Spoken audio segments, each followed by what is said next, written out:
मेरा नाम आसिया है। मुझे दुनिया से गए हुए आज 3 साल हो गए हैं। आज जन्नत में हूँ, सब कुछ मेरे पास है। लेकिन आप सब जानते हो, मेरा दिल जलता है।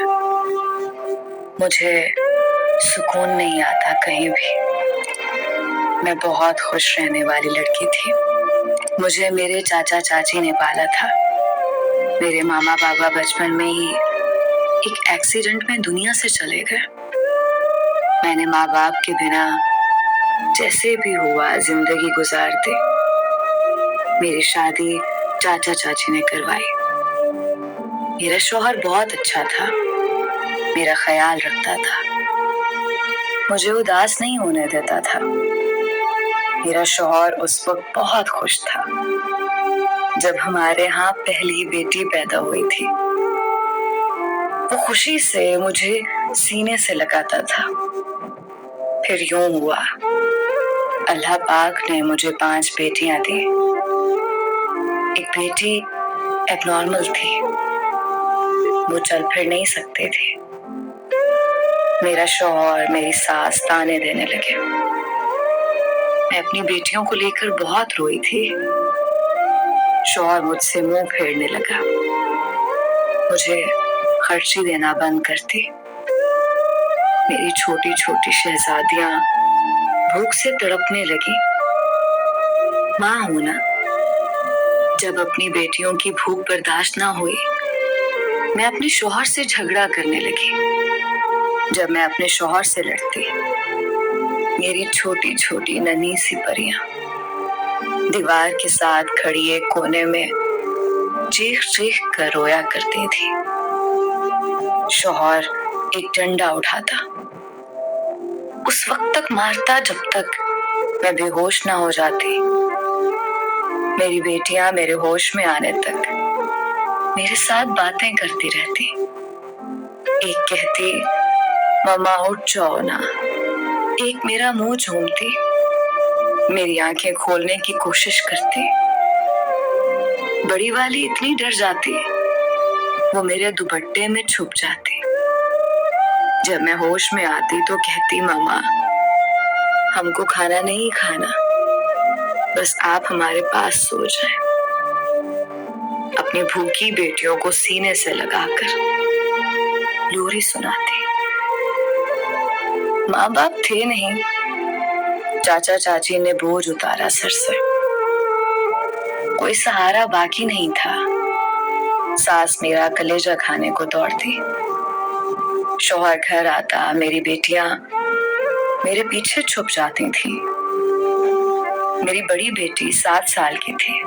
एक दिन मेरे शौहर ने उसे कहा, खाना डाल कर दो। वो खाना प्लेट में डाल रही थी। खाना गर्म होने की वजह से उसके हाथ से गिर गया।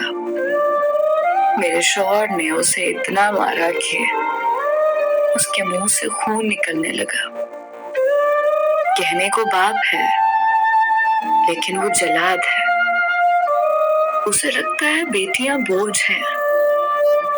मेरा दिल उस दिन बहुत चाहा था कि बेटियों को लेकर जहर खा लूं, लेकिन अपने जिस्म के टुकड़ों को कैसे तकलीफ दे सकती थी। मैं पड़ोसियों से मांगकर, लोगों से चोरी मांगकर अपनी बेटियों का पेट भरती। ईद शब रात मैं उनको कहीं ना कहीं से कपड़े ला देती थी। उनकी मुस्कुराहट मेरी जिंदगी थी। मेरी बेटियां मेरी जान है। फिर एक दिन यूं हुआ, मेरे शौहर ने दूसरी शादी कर ली। मैं बहुत रोई, बहुत रोई। मेरी जान निकल गई थी। वो दुल्हन घर ले आया। कुछ दिन गुजरे, रात के वक्त मेरी एक बेटी बहुत बीमार हो गई। मैं उसके कमरे का दरवाजा खटखटाती रही, वो ना उठा। मैंने चिल्लाना शुरू कर दिया। मोहल्ले वाले इकट्ठे हो गए। वो मेरी बेटी को अस्पताल ले गए। सुबह मेरा शौहर डंडा लिए मेरे पास आया, मुझे गालियां देने लगा। मुझे बालों से पकड़कर घसीटते हुए हॉल कमरे में ले आया। मेरी बेटियां रोने लगी। मेरी बड़ी बेटी बीमार पड़ी थी चारपाई पर। शौहर गाली देते हुए कहने लगा, तुमने रात को क्या तमाशा किया था? मोहल्ला इकट्ठा कर लिया। मेरी खुशी नहीं देखी जाती तुमसे। उसने मुझे मारना शुरू कर दिया। मुझे मारता रहा। मैं चिल्लाती रही। मेरी बड़ी बेटी चारपाई पर तड़प रही थी। मैंने कोने में खड़ी बेटियों को देखा। इतने में एक जोरदार डंडा मेरे दिमाग में लगा। मेरा जिस्म सुन्न होने लगा। मैं कांपने लगी। मेरी बेटियां मेरे सामने ओझल होने लगी। मेरी बेटियों के चेहरे धीमे होने लगे। मेरी आंखें बंद होने लगी। मुझे अस्पताल ले जाया गया, जहां से मैं अल्लाह पाक के पास चली गई। 1 घंटे बाद मेरी मैयत को घर लाया गया। मेरी एबनॉर्मल बेटी, जिसको मैं अपनी जिंदगी में कभी जमीन पर चलने नहीं दिया, वो घसीटती बाहर दरवाजे पर आ बैठी। मेरी लाश को एम्बुलेंस से उतारा गया। उस वक्त मैं बहुत तड़पी अपनी बेटी को देखकर। माँ मर जाएं, एक ही लम्हे में उनकी औलादें, खासकर बेटियां, आसमान से जमीन पर क्यों आ जाती हैं।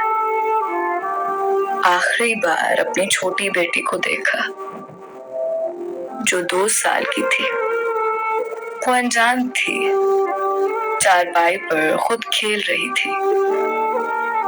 मेरी बेटियां मेरी लाश के पास खड़ी मुझसे बातें करने लगी।